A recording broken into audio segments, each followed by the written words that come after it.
Mr. Otway here with a bit of advice that you can listen to as you need to from our green pen mock. Actually, you've got to do your green pen today, and this box I've made specifically because it's a huge class issue, focusing on the blooming question.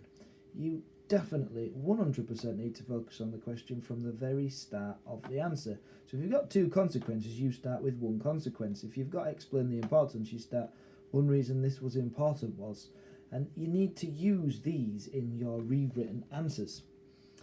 If you're thinking about the consequences of the opening of the first Transcontinental Railroad, well, there is a printout at the front with some examples of what you could do, but because of the first Transcontinental Railroad, it solved a lot of the issues the homesteaders had, bringing them equipment like barbed wire, like new ploughs, like building equipment for the houses, and many other things besides.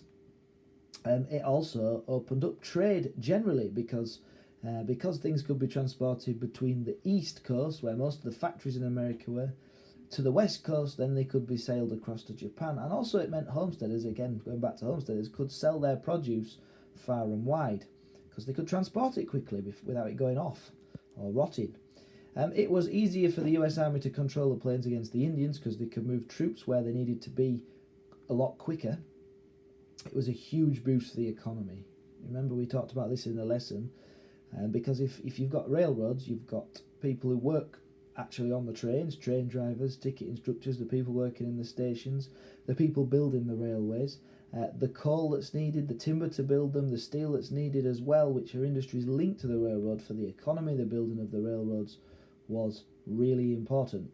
And there were cities that were developed that were rail hubs as well, like Chicago would be an example. And again, I've put this here so you can make sure you're focusing on the flipping question. The Johnson County War, the importance of the Johnson County War for law and order.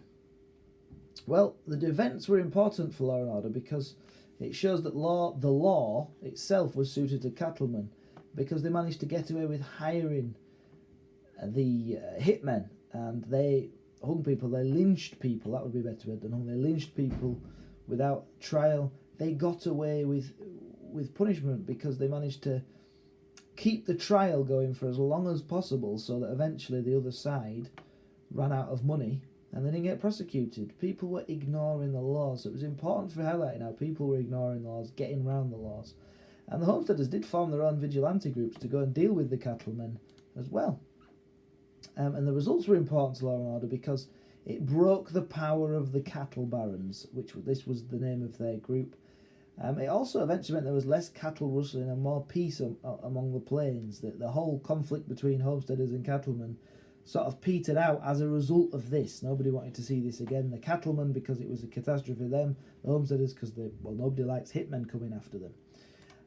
What about the Oklahoma land rush for the settlement of the West? Well, it brought loads of new migrants with new technology and wealth, building communities. So it was very important for the settlement of the wealth.